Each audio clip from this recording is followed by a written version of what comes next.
Hey Mariners fans, it's your host, Ryan, back again with episode 6 of the pod. Mariners fans, you don't need me to tell you that it's been a rough week. Maybe more than a week by now. It's been a rough road trip. And of course, we will address that a little bit in the pod. But I just wanted to open up this episode with a memory. A memory from not that long ago, this season. It was our series at home against the Blue Jays, in which the first game of that series, I believe, was broadcast on Apple TV. And this is pretty early in the season. I think maybe we had kind of started to turn it on, but really, this was at a point in the season where we really didn't have any idea if we were going to even be close to a wild card spot. We hadn't gone on our historic run yet. This game that was broadcast on Apple TV, I think it was the Mariners' first Apple TV broadcast. Julio Rodriguez steps up to the plate in inning 1 and smashes one, absolutely smashes one to center field off the wall. It was almost out, but it was off the wall. And Julio, with his wheels, he's going for 3. He's going to make it. He's going to beat that throw. No doubt. There's no doubt in our minds that Julio can beat that throw because he's fast. But what happens? He slips and he falls on his face halfway to third. And he starts flailing his arms as if he's attempting to do a front stroke and swim his way to third base. And Julio was out. Julio tried swimming his way into third after slipping on the base paths, and he was tagged out. And in that moment, Julio could have responded in a number of ways. But you know what Julio did? He fucking smiled. He laughed about it. And while risking being super cliche and maybe even cringe, I think it's a beautiful thing to be able to laugh at a shitty situation. I'm not here to tell you to smile when you don't feel like smiling, because I think that's fucked up. But I think laughter exists for a reason.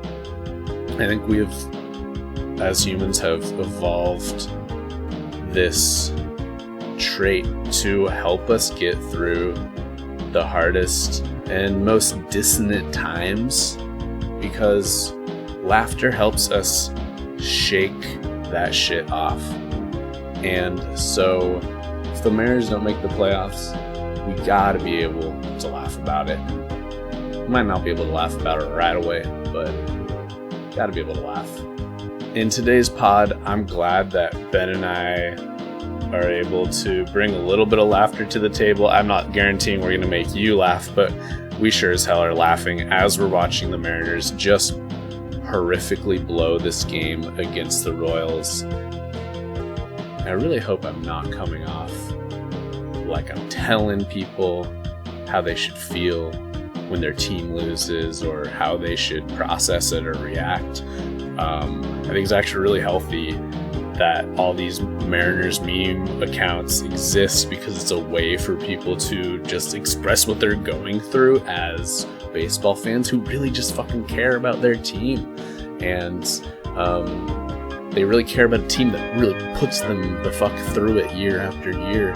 And so respect to these meme accounts, because they also encourage laughter and help us laugh at our situation. And, you know, I think that is a healthy way to go about it. I just worry about people, and because I know how much when you invest yourself in a team and when your team doesn't give that back to you, it hurts and it's fucking tough.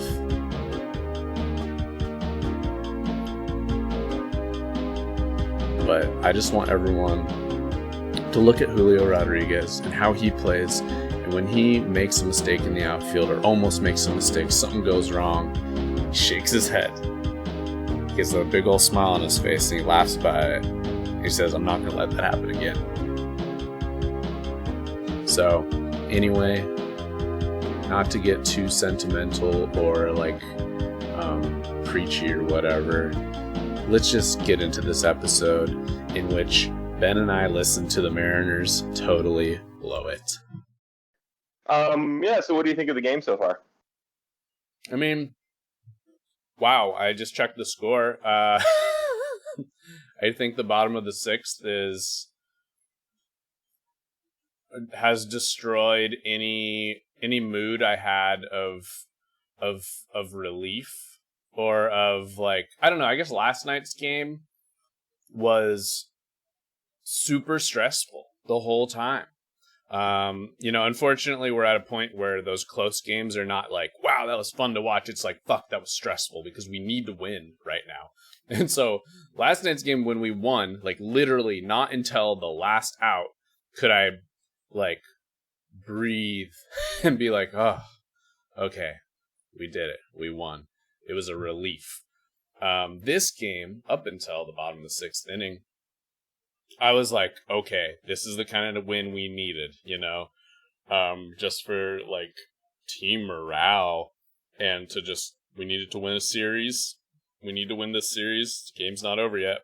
And we, doing it with a big win, I think would be good for our confidence. But now here we are and it's 11-7.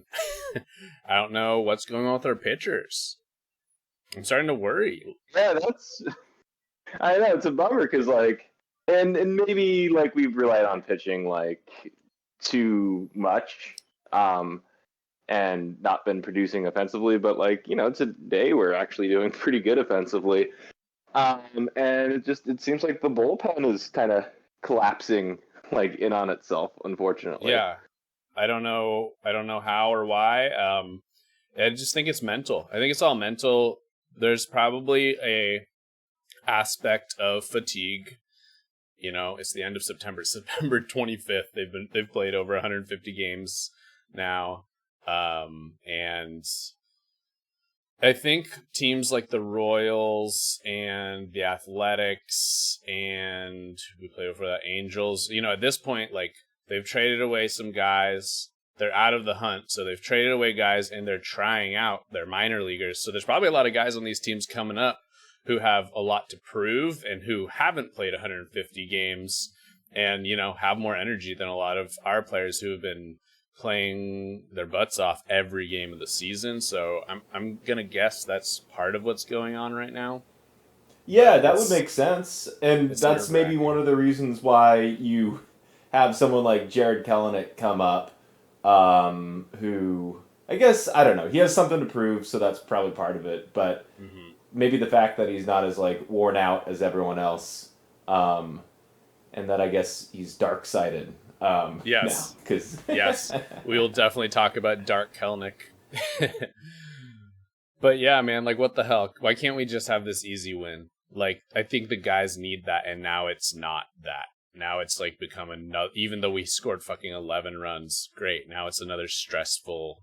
It's going to be a stressful last 3 innings. Like, look at Scott right now. He's like, come on, you guys. Like, really? We can't. At least they have a day off tomorrow. But tomorrow's the last day off for the rest of the regular season. Oh, really? Yeah, I guess it's coming up. It's going by pretty quick, right? So we've got Rangers, Athletics, Detroit. Oh, my God. Sorry. Say that. Here, let me switch to actually seeing the baseball game. Oh my god. Okay, so bases are still loaded. Brash, I don't know what happened with Festa. He gave up runs and they pulled him out. This is the same inning. Luis Castillo started this inning. He's got a strikeout. Couldn't get out of it. They brought in Festa. He gave up runs, couldn't get out of it. Brought in Brash. Brash has walked the last 2 batters. What the fuck? My god. And yeah, he can't throw a strike for the life of him. Dude. What the fuck? Dude, Oliveris has been fucking us up. Oh my god. And it's just, I guess, the Mariners and... Oh my fucking god, indeed. This is psycho. Yeah. Did 2 runs score? It looks like, yeah. Now Jesus it's a one-run ball game somehow. Christ. Oh my god. I mean, this game, when we were up 9-2, like if that's how the game had, if it had gone our way from here and we just ended up winning whatever 9-2 or 11-2, I feel like that would have been just a big win for us, psychologically. And now here we are. I feel like I felt like that could be a turning point for us here. Getting out of this slump with a big win to win the series, and now here we are, still fucking struggling. Yeah, why can't we pitch? I don't know. You mentioned this earlier. Yeah, what's wrong with the pitching? I don't know. Have they gotten too much praise that they got weak or something? Like, I don't know. What?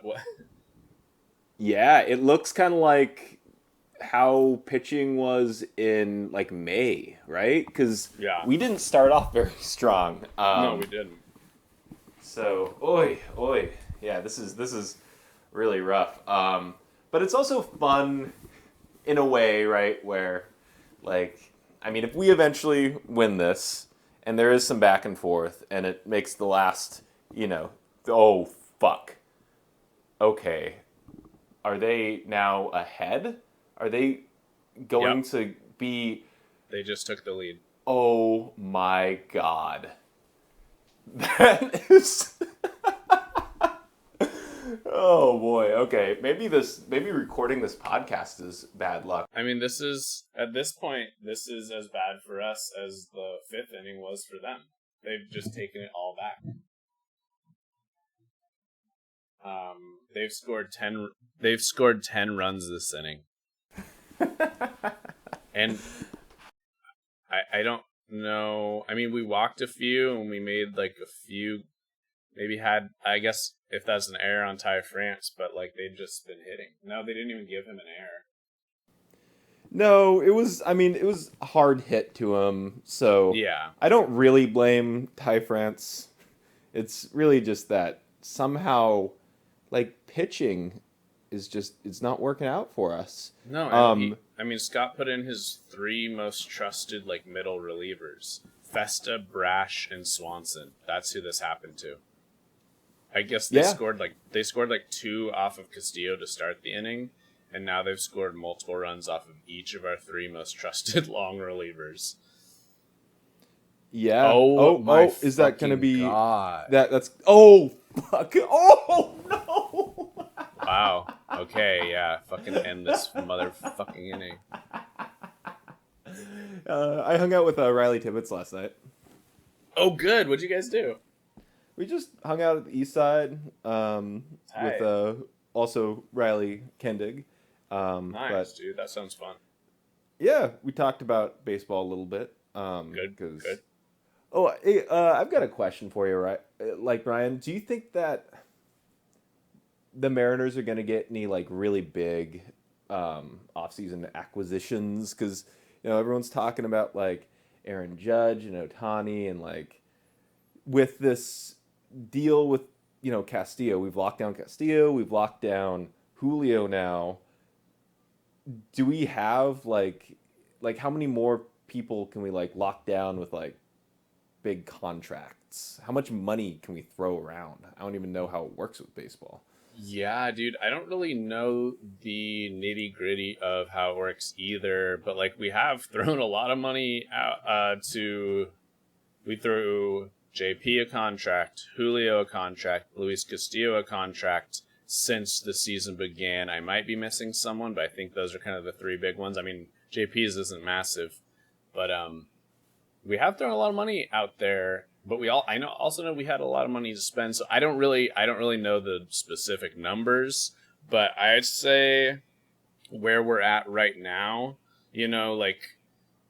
is great. Not right now, but like overall where we've been at 2020, like is good, but not good enough. So I would say we need to go out and make at least one more big acquisition, probably offensively. I do like that Jerry's been locking down. Jerry's locked down Robbie Ray and Luis Castillo now, and obviously we have Logan Gilbert and George Kirby for a long time. So like our pitching lineup's pretty clear. Jesse Winker has not panned out, so we might still be in the market for another big outfield bat. But then again, if Kelenic the rest of the season into the playoffs proves himself, then our outfield could be Kelenic, Julio, Haniger. I guess Haniger's a question mark. Let's maybe look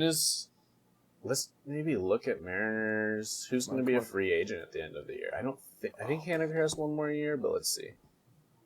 I am looking at the list of Mariners players, and I'm going to organize it by the year when they become a free agent. So we can talk about who we might have to let go or decide on at the end of this season. And Mitch Haniger is going to be a free agent at the end of this season. That's the biggest one on the list. So we're going to have to decide whether or not, Jerry's going to have to decide. It's not up to us at the podcast, unfortunately. Jerry's going to have to decide whether or not Mitch Haniger is a Mariner in the future. And right now, this game he's been doing well, but lately he has not been making a very good case for himself. How old is Mitch Haniger? I think he's my age. I think he's 30. Yeah. 31. He's 31. Here it is. Yeah, he's 31. Okay. Yeah, so he's not super old. He's not super old, but I could see Jerry being especially, I don't know who else is in the free agent class this year besides Aaron Judge, but, I could see Jerry being love you, Mitch, but there's another guy I got my eyes on who, who I like, because when Jerry likes a guy, Jerry's gonna go get him if he can. Okay, so the other guys who are free agents at the end of this year are Carlos Santana, who we talked about last episode, Adam Frazier. I didn't realize we only signed him to a 1-year deal, but no, we didn't sign him, right? We traded him, Trader Jerry. So Adam Frazier's free agent at the end of this season. I could see them going either way on Adam Frazier. If Jerry can get him to sign a kind of not too expensive contract, I bet he will.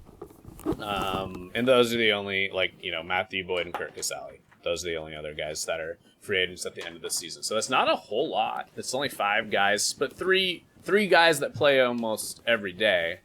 Santana, Frazier, and Haniger. So there's going to be, some decisions are going to have to be made there. I have no idea. I'm kind of done predicting what Jerry's going to do. I had never seen that weird standoff thing before. That was so bizarre. And never seen that in my life. And they were talking about it on the radio and on TV as if it was a well-known phenomenon in baseball. I know. It's not. I was watching with my roommate who doesn't really watch baseball, and I was we were both kind of what's going on? And I was I don't know what this is. They're talking exactly what you just said. They're talking about it as if it happens all the time. I've never seen that before. So I kind of walked in after it had kicked off, but I guess it was just what sparked that? For listeners, if you didn't see it, they do the national anthem before each game, and it's pretty much the last thing they do before the game starts. Warm-ups have already happened. The national anthem happens. Both the Royals and the Mariners head back to their dugout, except for Robbie Ray and some guy whose name I don't remember on the Royals stayed out there with their hats over their hearts in a face-off. Basically, it was a staring contest to see who would last the longest until eventually the umps came out and were hey, go, get out of here. We got a game to play. And Robbie Ray stuck around for 1 second longer, and it was kind of funny to me because, one, I was okay, yeah, I'm not really surprised Robbie Ray's the guy doing this, seeing as he's also the one guy who's unvaccinated, and it seems like he's got something to prove about his beliefs, and so he was out there in a grand gesture of patriotism, I suppose. But the funny thing was that all of his teammates were just were not taking it seriously. They came over and sprayed him with sunscreen, and you could see them laughing in the background, and also the commentators were kind of laughing about it. So pretty goofy to me that like those two guys were like really serious about it, and everyone else watching was just like, "Whoa, this is really funny." Yeah, because I mean, I thought it was, I guess, kind of funny, but like, It was also pretty funny. they didn't like both players then get ejected from the game, which doesn't really matter because like, well, for us, because Robbie Ray wasn't pitching, but like, it's bizarre, right? Really And odd. what Yeah, they both got happens ejected. if you get ejected from a game like that, right? Does that mean that you get like is there like a mark against you? Is there a fine? Like I think there's a fine. Other than that, I don't know. I don't think there's going to be any other consequence other than a fine. Yeah, for delay of game. Yeah. Yeah. So that was interesting. Let's talk about yesterday because I really enjoyed seeing the Mariners win, and then right after that, I switched over to watching the Astros game, which I've never like really watched an Astros game or most other teams when the Mariners aren't involved. Like that's usually not something that I do, right? But with the Orioles, potentially, taking our wild card slot away from us, there's some like desire to see the Orioles lose, which they did, and in a like fantastic fashion too. The Astros just had a really good top of the ninth, and were able to come from behind and get the win. And the Astros are a good team. For sure. I mean, yeah, that was definitely one of the few times you'll find me rooting for the Astros over the Baltimore Orioles. But it was pretty cool to watch the Mariners play a really close game that was down to the wire and then be able to flip it over to that game, which was just as consequential for us, which was also down to the wire, and we watched the Astros come back and take it. So, yeah, that was pretty satisfying. I mean, like I said, I didn't expect both those games to go our way, and they did. So that was a relief. Man, I can't get over how close we were to having a really decisive win here, though, and now who knows what's going to happen. We really needed a decisive series win, and this game would have given us that. And man, now we got to just be stressed out for another hour.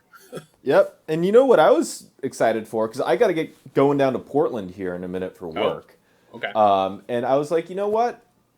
I can stop paying attention to baseball, and maybe, listen to it in the car or whatever. But, yeah, now I feel like I just am going to be glued to the TV for another hour, worried about, like, whether or not we win. Which, it was nice to see a run last inning. I do feel like offense is looking good in this game. So, yes, offense seems like they're kind of getting back in the swing of things, if you will. And then, hopefully that's true, and then we'll get Gino back soon. We'll get Julio back hopefully after that, and we can keep smashing balls. But yeah, I don't know what's going on with our pitching. Starting pitching and relief are just all of a sudden struggling. Like, what is going on? Did someone put something in our food? It's because it's only been for this road trip. Maybe there's some sabotage going on here. Maybe the Orioles have some operative traveling around to all the the clubhouse buffets on the road and sprinkling some nasty shit in our food. I don't know. Yeah, no, I always wonder that with baseball. Like, you could literally have the entire like pitching staff go to a restaurant and get food poisoning, or just go to a hotel that sucks and everyone sleeps bad, or whatever, and that's not necessarily something that you would know, but could contribute to a team not doing as well on the road as you would hope. Absolutely. I'm picturing right now like some guy in the back of the kitchen just peering out of that little rectangular window, and he's like a lifelong Orioles fan or Royals fan or whatever, and he sees the Mariners walk in, he goes, oh, this is my chance to help my team. And like, I don't know, pisses in the food or whatever. Yeah, exactly. Although, I don't know, I feel like you could eat piss and that wouldn't fuck up your pitching. Yeah. Maybe. So I texted the group chat. I said, so I made a half joke about how Seattle should maybe have more like mental health resources available for Mariners fans at this time. But like, seriously, like I started following a bunch of weird like Mariners meme accounts on Instagram and like fan accounts, and like this week has been kind of psychotic. Like the things that people are posting, they're like it's like this, it's like all Mariners fans have bipolar disorder or something. Like half of them are like throwing in the towel and are like, well, that's it, our franchise just collapsed, say goodbye to the Mariners, like they'll be moving to another city before we know it, like we just blew all of our money on Julio and he's gonna be hurt for the rest of his career. There's like all this like catastrophizing going on, and then like the other half of posts that I've seen are people being like, Jared Kelenic is God. like Jared Kelenic is here to save the franchise. Like I'm just like, dude, you guys are really are like baseball extremists. Like it's kind of scary. Yeah, and I think that's true with like most sports though. They don't seem very grounded to reality. No, not at all. And maybe that's like kind of what turned me off of sports, like an early age too, is just like the level, like people just get so into it, and then people get angry and there's like, I don't know. I catch myself getting into it too, like, and it's really not a good side of like humanity.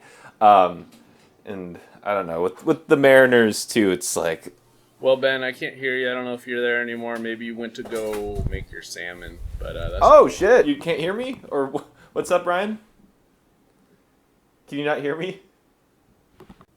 Ryan, can you hear me? I can hear you now. Okay. I don't know what was going on there, man. I don't but I was here. I was just, I don't know, maybe disconnected. In response to Mariners, mental health, crazy sports stuff, because I was talking about, I don't think you could hear me earlier. No, I couldn't.